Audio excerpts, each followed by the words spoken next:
ஆத்மீய வித்தியார்த்திகளே, அன்பார்ந்த மாணவர்களே, கலப்பெண்களின் மட்டு மதிப்புக்கு சம்பந்தப்பட்ட 2 பண்புகளை பார்த்து ಅದಕ್ಕೆ ಸಂಬಂಧಪಟ್ಟ ಕಣಕುகளை எப்படி செய்வது என்பதை பார்ப்போம். ಸಮ್ಮಿಶ್ರ ಸಂಖ್ಯೆಗಳ ನಿಯತ ಗುಣಕಕ್ಕೆ ಸಂಬಂಧಪಟ್ಟಂತಹ 2 ಗುಣಲಕ್ಷಣಗಳನ್ನು ಗಮನಿಸಿಕೊಂಡು ಅದಕ್ಕೆ ಸಂಬಂಧಿಸಿದ ಲೆಕ್ಕಗಳನ್ನು ಹೇಗೆ ಮಾಡೋದು ಅನ್ನೋದನ್ನು ಗಮನಿಸೋಣ. Modulus of z1 minus modulus of z2 is less than or equal to modulus of z1 plus z2 less than or equal to modulus of z1 plus modulus of z2. ಇದು ಒಂದು ಗುಣಲಕ್ಷಣ, ஒரு பண்பு.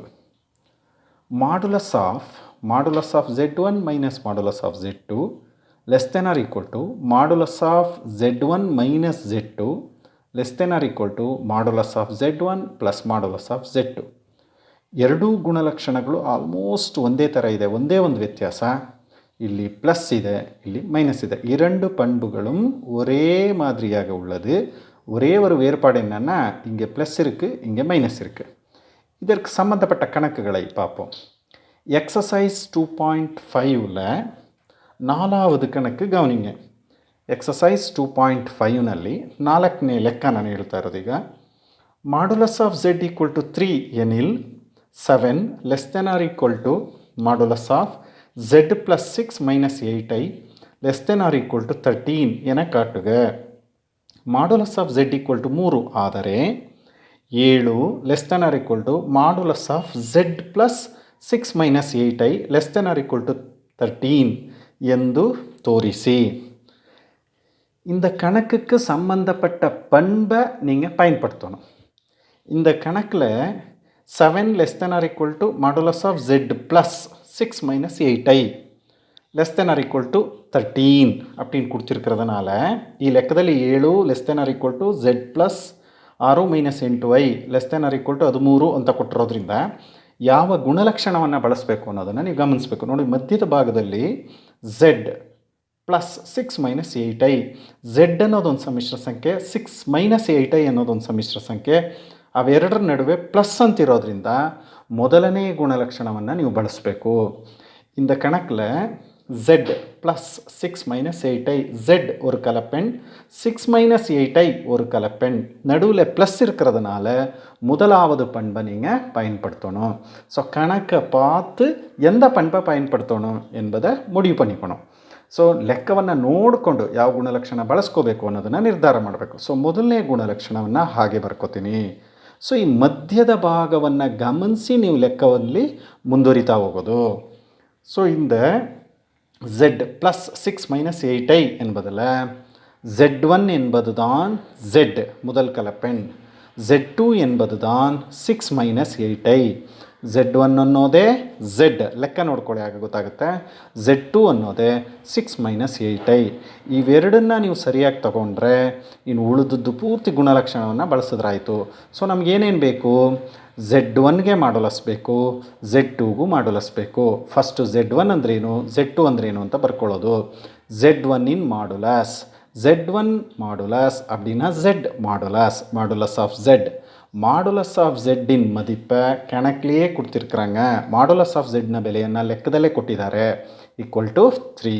ನೆಕ್ಸ್ಟು z2க்கு modulus, modulus of z2 ಕಂಡುಹಿಡಿಬೇಕು. Modulus of z2 is equal to modulus of ஆ சம்மிশ্ர ಸಂಖ್ಯೆ அந்த கலப்பெண்ணுக்கு மட்டு மதிப்பு கண்டுபிடிக்கணும். Modulus of 6 minus 8i is equal to root of, modulus ಕಂಡುபிடிக்கிறது ನಮಗೆ தெரியும். ಮಾಡ್ಯುಲಸ್ ನಿಯತ ಗುಣಕ ಕಂಡುಹಿಡಿಯೋದು ಗೊತ್ತಿದೆ. Root of real part whole square plus imaginary part whole square is equal to root of 6 square 36 plus minus 8 whole square 64, 36 plus 64 100. Root of 100 is equal to 10. So modulus of z1 equal to 3, modulus of z2 equal to 10. இந்த ரெண்டு மதிப்புகளையும் இப்போ இந்த பண்பில் பயன்படுத்தலாம். ಇವೆರಡೂ ಬೆಲೆಗಳನ್ನು ಈಗ ಈ ಗುಣಲಕ್ಷಣದಲ್ಲಿ ಬಳಸ್ಕೊಳ್ಳೋಣ. ನೆಕ್ಸ್ಟ್ ಗುಣಲಕ್ಷಣ ಉಪಯೋಗಿಸ್ಕೊಂಡು ಬರಿತಾ ಹೋಗೋದು. பண்பை பயன்படுத்தி எழுதுவது.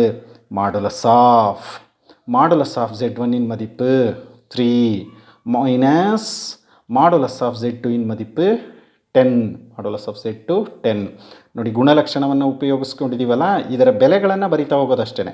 First modulus of modulus of Z1 value ಗೊತ್ತಿದೆ 3 minus modulus of Z2 value 10 less than or equal to modulus வெறும் Z1 இங்கே இருக்கிறது Z1 ಅನ್ನೋದು ಮಾತ್ರ ಇಲ್ಲಿರೋದು so Z1 value Z plus Z2 value ಏನು 6 minus 8i less than or equal to modulus of Z1 3 plus modulus of Z2 10 next ಸ್ಟೆಪ್ಪಲ್ಲಿ modulus 3 minus 10 minus 7 less than or equal to modulus of Z plus 6 minus 8i ಹಾಗೆ copy ಮಾಡಿ அப்படியே எழுதுங்க less than or equal to 3 plus 10 13 அடுத்த ஸ்டெப்பில் next ஸ்டெப்பಲ್ಲಿ -7 இன் modulus -7க்கு மட்டும் -7 என்பது கூட ஒரு கலப்பெண் அப்படியே எடுத்துக்கலாம் ஸோ ரியல் பார்ட் மட்டும் இருக்குது இமேஜினரி பார்ட் கிடையாது so root of real part whole square அப்படின்னா -7 ஹோல் ஸ்கொயர் -7 ஹோல் ஸ்கொயர் அப்படின்னா 49க்கு ரூட்டு 7 தான் ಇದನ್ನೇ ಈ -7ಗೆ ಮಾಡ್ಯುಲಸ್ ಅಂದರೆ ರಿಯಲ್ ಪಾರ್ಟ್ ಮಾತ್ರ ಇದೆ ಇಮ್ಯಾಜಿನರಿ ಪಾರ್ಟ್ ಇಲ್ಲ ಸೊ ಮಾಡ್ಯುಲಸ್ ಕಂಡುಹಿಡಿಯೋದು ಗೊತ್ತಿದೆ root of real part whole square -7 whole square plus imaginary part 0 square ಅಂದರೆ 0 -7 ಹೋಲ್ ಸ್ಕ್ವಯರ್ ಅಂದರೆ 49ಗೆ ರೂಟು 7 ಹಂಗಾದರೂ ಹೇಳ್ಬೋದು ಅಥವಾ ನೆಗೆಟಿವ್ ನಂಬರ್ಗೆ ಮಾಡ್ಯುಲಸ್ ಅಂದರೆ ಪಾಸಿಟಿವೇ ಅದು ಸೊ -7ಗೆ ಮಾಡ್ಯುಲಸ್ +7 ಅನ್ನೋ ಅರ್ಥನೇ so less than or equal to modulus Z plus 6 minus 8i ಹಾಗೆ ಬರೆಯೋಣ less than or equal to 13 ಇದೇ ನಿಮ್ಮ ಲೆಕ್ಕದಲ್ಲಿ ಕೇಳಿರೋದು இதே டைப்பில் எக்ஸாம்பிள் 2.13 கணக்கு கவனிங்க இதே ಟೈಪಲ್ಲಿ ಇದೇ ಮೆಥಡಲ್ಲಿ ಎಕ್ಸಾಂಪಲ್ 2.13 ಲೆಕ್ಕವನ್ನು ಗಮನಿಸಿ ಅಲ್ಲಿ ಏನು ಕೊಟ್ಟಿದೆ ಅನ್ನೋದು ಹೇಳ್ಬಿಡ್ತೀನಿ modulus of Z equal to 2 ಎನಿಲ್ 3 less than or equal to modulus of Z plus 3 plus 4i less than or equal to 7 என காட்டுக modulus of Z equal to 2 ಆದರೆ 3 less than or equal to modulus of Z plus 3 plus 4i less than or equal to 7 ಎಂದು தோரிசி இங்கேயும் கவனிங்க இல்லும் கவனிச்சு எந்த பண்பை நீங்கள் பயன்படுத்தணும் என்பதை கணக்கை பார்த்து முடிவெடுத்துக்கணும் ಯಾವ ಗುಣಲಕ್ಷಣವನ್ನು ಬಳಸಬೇಕು ಅನ್ನೋದನ್ನು ಲೆಕ್ಕ ನೋಡಿ ತಿಳ್ಕೋಬೇಕು ನೋಡಿ ಲೆಕ್ಕದಲ್ಲಿ 3 less than or equal to modulus of Z ஒரு கலப்பெண் ಪ್ಲಸ್ 3 ಪ್ಲಸ್ 4i ஒரு ಕಲಪೆಣ್ Z ಅನ್ನೋದೊಂದು ಸಮ್ಮಿಶ್ರ ಸಂಖ್ಯೆ 3 ಪ್ಲಸ್ 4i ಅನ್ನೋದೊಂದು ಸಮ್ಮಿಶ್ರ ಸಂಖ್ಯೆ ಎರಡೂ ಸಮ್ಮಿಶ್ರ ಸಂಖ್ಯೆಗಳ ನಡುವೆ ಪ್ಲಸ್ ಇದೆ Z ಪ್ಲಸ್ ಅಂತಿದೆ ಅದಕ್ಕೆ ನೋಡಿ ಮೊದಲನೇ ಗುಣಲಕ್ಷಣನೇ ಅಂದರೆ modulus of Z1 minus modulus of Z2 less than or equal to modulus of Z1 plus Z2 less than or equal to modulus of Z1 plus modulus of Z2 ಈಗ ನಾವು ಇಲ್ಲಿ ಏನು ಹೇಳಿದ್ವೋ ಅದೇ ಮೆಥಡನ್ನು ಬಳಸ್ತಾ ಮಾಡ್ತಾ ಹೋಗೋದು ನೆಕ್ಸ್ಟು எக்ஸசைஸ் 2.5ல் 5வது கணக்கை கவனிங்க எக்ஸசைஸ் 2.5 5th ப்ராப்ளம் ಗಮನಿಂಗೆ ಗಮನಿಸಿ ಎಕ್ಸಸೈಸ್ 2.5ಅಲ್ಲಿ 5th ಪ್ರಾಬ್ಲಮ್ ಏನಿದೆ ಅಲ್ಲಿ ಅಂತ ಹೇಳಿದ್ರೆ modulus of Z equal to 1 ಆದರೆ 2 less than or equal to modulus of Z square minus 3 less than or equal to 4 ಎಂದು ತೋರಿಸಿ modulus of Z equal to 1 ಎನಿಲ್ 2 less than or equal to modulus of Z square minus 3 less than or equal to 4 என காட்டுக அந்த கணக்கில் அந்த ಲೆಕ್ಕದಲ್ಲಿ ಮಧ್ಯದ ಭಾಗ ನೋಡಿ modulus of Z square minus 3 Z square என்பது ஒரு கலப்பெண் 3 என்பது மற்றொரு கலப்பெண் Z ஸ்கொயர் ಅನ್ನೋದು ಒಂದು ಸಮ್ಮಿಶ್ರ ಸಂಖ್ಯೆ 3 ಅನ್ನೋದು ಇನ್ನೊಂದು ಸಮ್ಮಿಶ್ರ ಸಂಖ್ಯೆ ನಡುವೆ மைனஸ் ಇದೆ நடுவில் மைனஸ் இருக்குது அதனால் ரெண்டாவது பண்பு அதாவது நடுவில் மைனஸ் வர மாதிரி so modulus of Z1 minus modulus of Z2 less than or equal to modulus of Z1 minus Z2 less than or equal to modulus of Z1 plus modulus of Z2 இந்த பகுதியை நீங்கள் கரெக்டாக எழுதிக்கணும் ಈ ಭಾಗವನ್ನು ನೀವು ಸರಿಯಾಗಿ ಬರ್ಕೊಂಡ್ರೆ ಲೆಕ್ಕ ಮಾಡೋದು ಸುಲಭ ಸೊ Z1 ಮೊದಲನೇ ಸಮ್ಮಿಶ್ರ ಸಂಖ್ಯೆ ಲೆಕ್ಕದಲ್ಲೇ ನೋಡಿ ಬರ್ಕೊಳ್ಳೋದು முதலாவது கலப்பெண் Z1 அப்படின்னா ஸோ என்ன இருக்குது கணக்கில் முதலாவது கணப்பெண் பார்த்தீங்கன்னா நீங்கள் Z ஸ்கொயர் இருக்குது so Z1 equal to Z square ரெண்டாவது கலப்பெண் 3 அங்கே மைனஸ் 3ன்னு இருக்குது இங்கேயும் நாங்கள் மைனஸ் எடுத்துருக்கிறதுனால Z2 இடத்துல வெறும் 3 எழுதுனா போதும் ಅಲ್ಲಿ -3 ಅಂತ ಇದೆ ನಾವು ಇಲ್ಲೂ -Z2 ಅಂತ ತಗೊಂಡಿರೋದ್ರಿಂದ Z2 ಜಾಗದಲ್ಲಿ 3 ಅಂತ ಬರ್ಕೊಂಡ್ರೆ ಸಾಕು ನೀವೇನಾದರೂ ಇದೇ ಗುಣಲಕ್ಷಣ ಬರೀಬೇಕಾದ್ರೆ Z1 ಪ್ಲಸ್ Z2 ಅಂತಲೇ ತಗೊಂಡ್ರೆ ನೀವು Z2 ಜಾಗದಲ್ಲಿ -3 ಅಂತಲೇ ಬರೀಬೇಕಾಗುತ್ತೆ. ಆದರೆ ಇಲ್ಲಿ ಮೈನಸ್ ಅಂತ ಲೆಕ್ಕದಲ್ಲೂ ಇರೋದ್ರಿಂದ ನಾನು ಮೈನಸ್ ಅನ್ನುವಂಥ ಗುಣಲಕ್ಷಣವನ್ನೇ ತಗೋತೀನಿ. கணக்கில் 2 கலப்பெண்களுக்கு நடுவில் மைனஸ் இருக்கிறதுனால நாங்கள் அந்த பண்பியே பயன்படுத்திக்கலாம். So Z1 equal to Z2, Z2 equal to 3. Same method modulus of Z1 ಕಂಡುಹಿಡಿತಾ ಹೋಗೋದು, ಮಾಡ್ಯುಲಸ್ ಆಫ್ Z2 ಕಂಡುಹಿಡಿತಾ ಹೋಗೋದು. ಮಾಡ್ಯುಲಸ್ ಆಫ್ Z1 ಕೇರ್ಫುಲ್ಲಾಗಿ ಗಮನಿಸಿ, modulus of Z1 is equal to modulus of Z1 அப்படின்னா Z2. So modulus of Z2. நமக்கு மாடுலஸின் பண்பு தெரியும். ಈ ನಿಯತ ಗುಣಕದ ಗುಣಲಕ್ಷಣ ನಮಗೆ ಗೊತ್ತಿದೆ.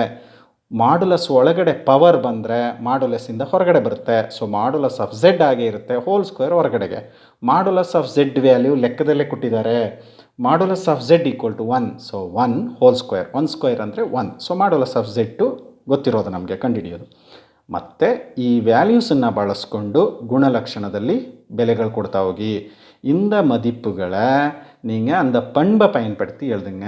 மாடுலஸ் ஆஃப் Z1 அப்படின்னா 1 மைனஸ் மாடுலஸ் ஆஃப் Z2 அப்படின்னா 3 அப்படியே எழுதுங்க. மதிப்பை கரெக்டாக எழுதுங்க.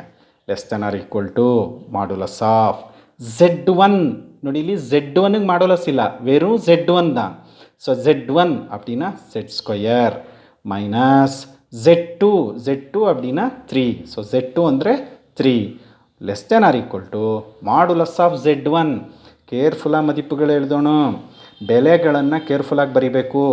ಎಲ್ಲಿ ಮಾಡ್ಯುಲಸ್ ಬೆಲೆ ಬರೀಬೇಕು, ಎಲ್ಲಿ ಬರೀ Z1 ಬೆಲೆ ಬರೀಬೇಕು, ಅಂದರೆ Z1 ಸಮ್ಮಿಶ್ರ ಸಂಖ್ಯೆ ಬರೀಬೇಕು ಅನ್ನೋದನ್ನು ಗಮನಿಸಬೇಕು. ಮಾಡ್ಯುಲಸ್ಸಿನ ಬೆಲೆ எழுதும்போது மதிப்பை எழுதும்போது கரெக்டாக எழுதுங்க. வெறும் Z1 எழுதும்போது கரெக்டாக எழுதுங்க. So modulus of Z1 1 plus modulus of Z2 3. அடுத்த ஸ்டெப்பில் மாடுலஸ் ஆஃப் 1 மைனஸ் 3 அப்படின்னா -2 less than or equal to modulus of Z2 -3 அப்படியே எழுதுங்க. Less than or equal to 1 + 3 4. Next ஸ்டெப்பில் -2 இன் மாடுலஸ் அப்படின்னா +2 less than or equal to modulus of Z2 -3 less than or equal to 4. Thank you.